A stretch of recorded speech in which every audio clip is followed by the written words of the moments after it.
and college athletes need to be paid. Here's why. But let's go back, because every corruption story has a good beginning. Let's paint this picture. It's the summer of 2014, and the NCAA has just released a new game, NCAA 14.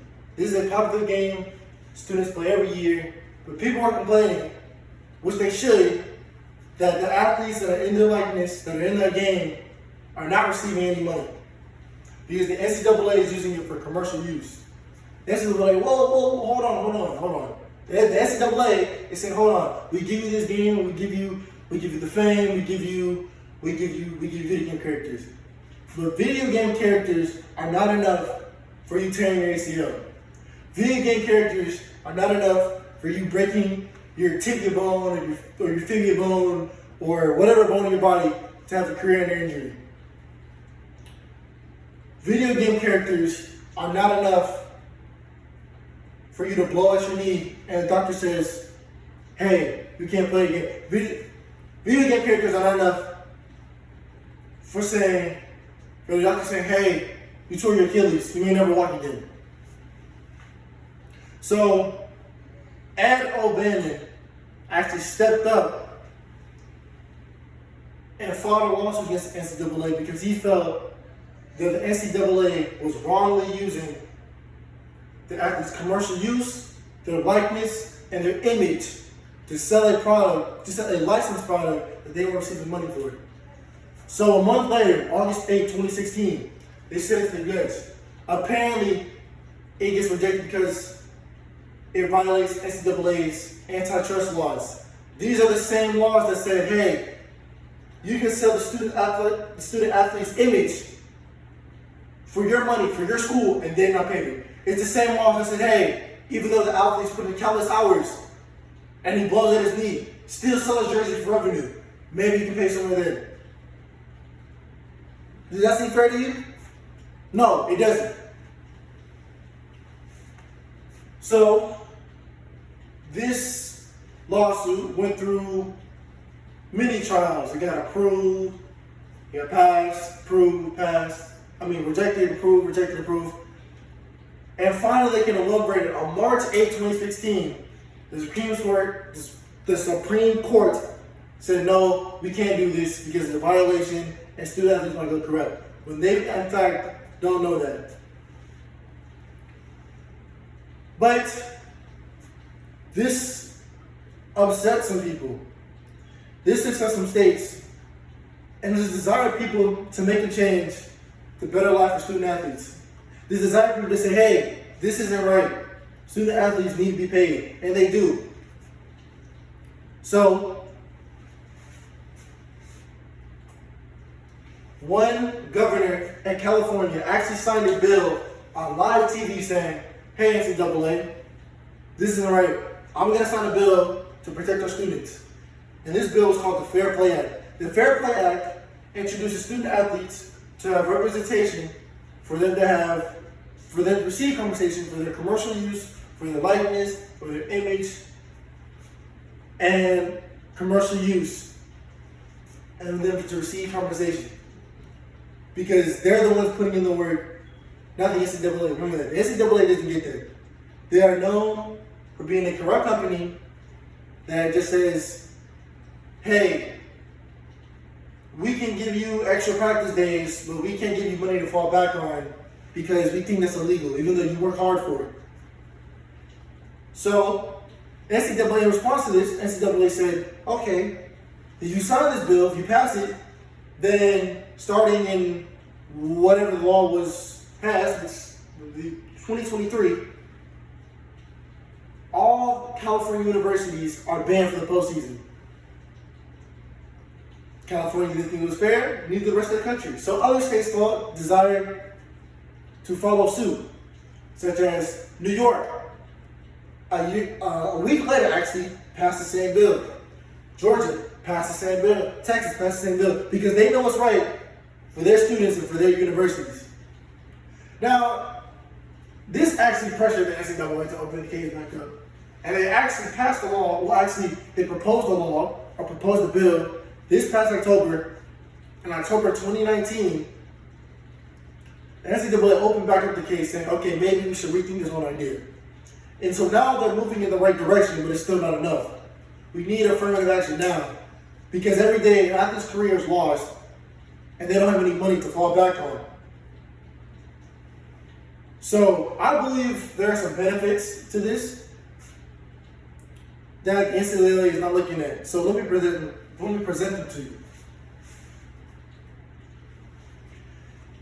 It encourages healthier student athletes not to have physical stipend and physical compensation for receiving compensation for use in their likeness. It encourages them for healthy lifestyles, better equipment, better training, better nutrition. Some athletes in these D2, D3 schools don't even have the type of equipment we have here at Troy University. Some athletes in these junior colleges and colleges like Mount Union don't have the state-of-the-art weight room or a salad bar or fruit bar that bigger schools like Clemson have. Another thing too, it encourages student athletes to stay in school longer.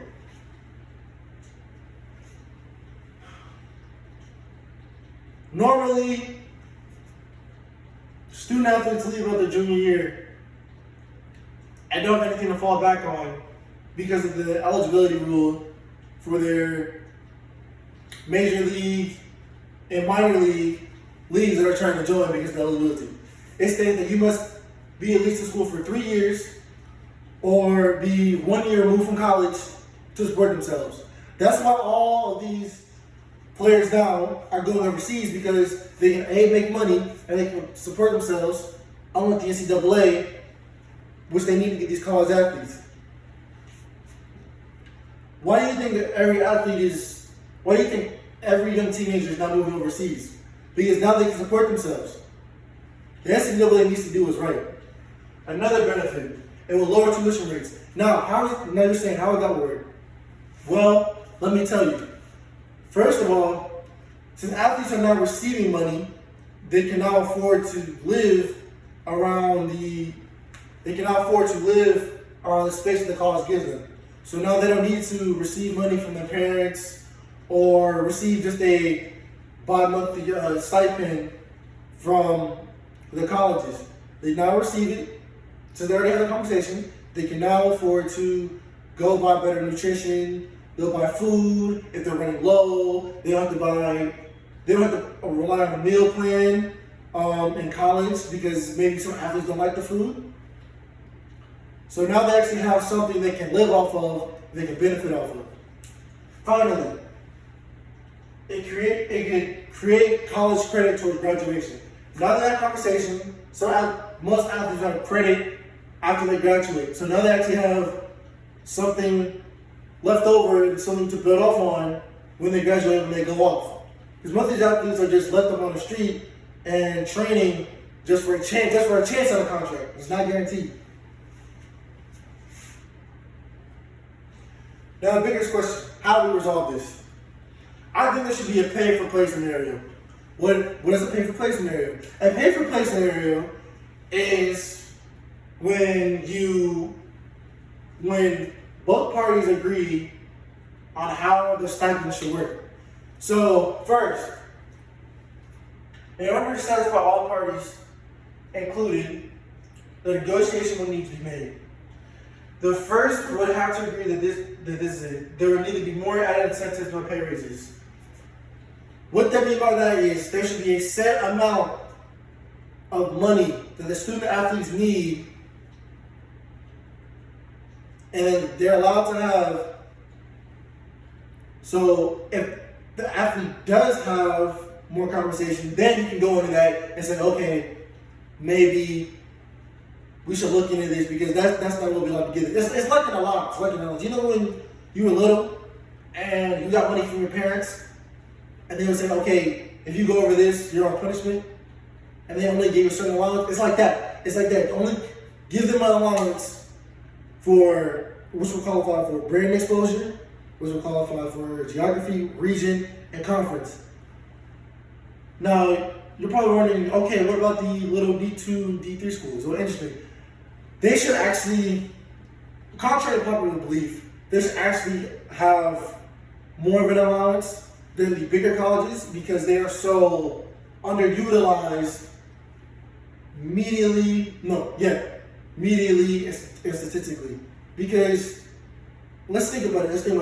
TV exposure. On ESPN, you typically don't see a Mount Union versus a Minnesota Tech game on TV, do you? No, because they don't have the money to support themselves for TV exposure. They have to rely on streams and local media. Now they have money, they can now afford brand exposure and afford to get their name out there because maybe an athlete that should have went D1 or D2 can now get their name out there. Secondly, a pay scale should be developed to allow universities and athletes to stay out of debt. So this pay scale I'm not going to spend this too long, but this pay scale should be made up of certain requirements that the athlete should qualify for them to receive the grade. Lastly, student athletes